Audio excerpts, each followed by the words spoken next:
एक बात सोचिए, दुनिया का लगभग सारा इंटरनेट पानी के नीचे है और उसे बंद करना शायद उतना भी मुश्किल नहीं जितना हम सब सोचते हैं। देखिए, यूरोप और एशिया के बीच जो 90% डेटा का लेन देन होता है ना, वो सिर्फ 2 पतले से समुद्री रास्तों से गुजरता है, बाब अल मंदेब और स्ट्रेट ऑफ हॉर्मोन्स। और अब 2026 के इस काल्पनिक युद्ध के माहौल में ईरान ने इन्हीं केबल्स को काटने की धमकी दे डाली है। भारत के लिए ये एक बहुत बड़ी चिंता की बात है, क्योंकि हमारा 60 से 90% इंटरनेट ट्रैफिक इन्हीं केबल्स पर निर्भर करता है। तो चलिए आज इसी को समझते हैं कि कैसे ये पतली सी केबल्स हमारी पूरी डिजिटल दुनिया को खतरे में डाल सकती हैं। अच्छा, पहले तो ये बताइए कि ये इंटरनेट आता कहाँ से है? ज्यादातर लोगों को यही लगता होगा कि सैटेलाइट से, है ना, कि सब कुछ वायरलेस है, सब हवा में है। लेकिन असलियत तो कुछ और ही है।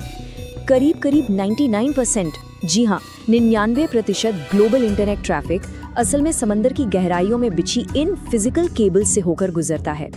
जो भी कुछ हम ऑनलाइन करते हैं वो सब इन्हीं केबल्स के दम पर है। तो इन केबल्स को कहते हैं दुनिया कांच के धागों पर, और यही धागे हमारी डिजिटल दुनिया की रीढ़ हैं। और शायद सबसे बड़ी कमजोरी भी। हमारे दिमाग में आता होगा कि ये कोई बहुत बड़ी स्टील की मजबूत पाइपलाइनें होंगी, लेकिन हकीकत तो एकदम चौंकाने वाली है। इनमें से ज्यादातर केबल्स एक गार्डन में पानी देने वाले पाइप जितनी पतली होती हैं। जी, हमारी पूरी ग्लोबल इकोनॉमी इन पतले से धागों पर ही टिकी हुई है। तो प्रॉब्लम क्या है? प्रॉब्लम ये है कि ये केबल्स बहुत ही ज्यादा असुरक्षित हैं। जैसे बाब अल मंदेब को ही ले लीजिए, वहाँ से 17 बड़ी केबल्स गुजरती हैं और पानी सिर्फ 600 फीट गहरा है। स्ट्रेट ऑफ हॉर्मोज में तो हालत और भी खराब है, वहाँ कुछ जगहों पर गहराई सिर्फ 200 फीट है। इतने कम गहरे पानी में इन केबल्स को काटना या नुकसान पहुंचाना बहुत ही आसान है। और मजे की बात यह है कि इन केबल्स के रूट पब्लिक हैं, ताकि जहाजों को पता रहे, मतलब दुश्मन को भी पता है कि इन्हें कहाँ ढूंढना है। ये नेटवर्क स्पीड के लिए बनाए गए थे, जंग के लिए नहीं। और अगर ये सब सिर्फ एक थ्योरी लग रहा है, तो एक असली घटना भी है जो इसका सबूत देती है। बात करते हैं रूबीमार हादसे की, जिसने सब कुछ बदल कर रख दिया। हुआ ये कि फरवरी 2024 में रूबीमार नाम के एक कार्गो जहाज पर मिसाइल हमला हुआ। अब जब वो जहाज डूब रहा था तो उसका एंकर यानी लंगर समुद्र के तल पर घिसटने लगा और उसने रेड सी में बिछी तीन बड़ी सबमरीन केबल्स को काट दिया। सोचिए, बस एक हादसा, एक लंगर और 3 मेन डेटा लाइनें बंद। और इसका असर बहुत बड़ा। यहाँ देखिए, एशिया और मिडिल ईस्ट दोनों जगह इंटरनेट ट्रैफिक में सीधा 25% की गिरावट आई। एक छोटी सी घटना की वजह से महीनों तक इंटरनेट की स्पीड कछुए की चाल से चल रही थी। ये अपने आप में एक बहुत बड़ा सबूत है कि हमारी कनेक्टिविटी कितनी ज्यादा नाजुक है। तो देखिए, एक हादसा इतना बड़ा नुकसान कर सकता है। अब जरा सोचिए, अगर कोई जानबूझकर ऐसा करे तो। और यहीं से हम 2026 के इस बड़े खतरे पर आते हैं। अब बात एक एक्सीडेंट की नहीं, बल्कि एक सोची समझी धमकी की है।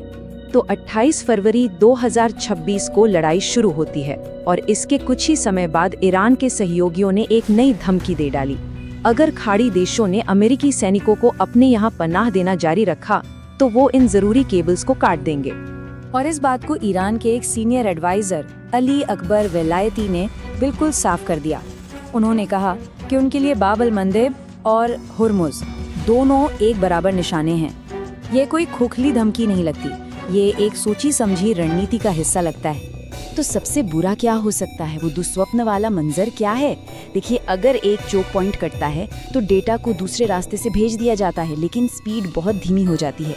लेकिन अगर दोनों एक साथ काट दिए जाएं, बाब अल मंदेब भी और हॉर्मुज भी, तब ये एक ग्लोबल इंटरनेट संकट बन जाएगा। डेटा को रीरूट करने का कोई आसान रास्ता ही नहीं बचेगा। तो इस ग्लोबल संकट का हम पर यानी भारत पर सीधा क्या असर पड़ेगा? चलिए अब इसे समझते हैं। भारत की डिजिटल लाइफलाइन इन्हीं रास्तों से जुड़ी हुई है। हमारा 60 से 90% इंटरनेट ट्रैफिक इन्हीं केबल्स से आता है, जो खाड़ी देशों में बने लैंडिंग स्टेशन से जुड़ा है। अगर ये केबल्स कट गईं, तो भारत का पूरा डिजिटल ढांचा हिल सकता है। इसका मतलब क्या होगा? इसका मतलब है कि एक दिन हम यूपीआई से पेमेंट करने जाएंगे और वो फेल हो जाएगा। शेयर बाजार में जो हाई स्पीड ट्रेडिंग होती है, जो मिली सेकेंड्स के कनेक्शन पर चलती है, वो पूरी तरह से रुक जाएगी। हमारा जो इतना बड़ा आईटी सेक्टर है, जो क्लाउड सर्विसेज और एआई प्लेटफॉर्म्स पर टिका है, वो अचानक काम करना बंद कर देगा।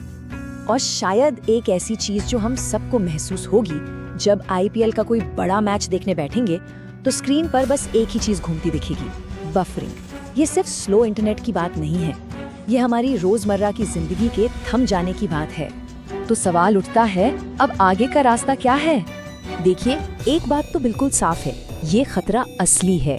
हाँ, पूरी दुनिया का इंटरनेट एक साथ बंद होना तो शायद मुश्किल है, क्योंकि डेटा को दूसरे रास्तों से भेजा जा सकता है, लेकिन एक बड़ी गड़बड़ी का, एक बड़े डिस्ट्रप्शन का खतरा हर दिन बढ़ता जा रहा है। हमारी डिजिटल दुनिया एक बहुत ही नाजुक नींव पर खड़ी है और अब गलती की गुंजाइश लगातार कम होती जा रही है।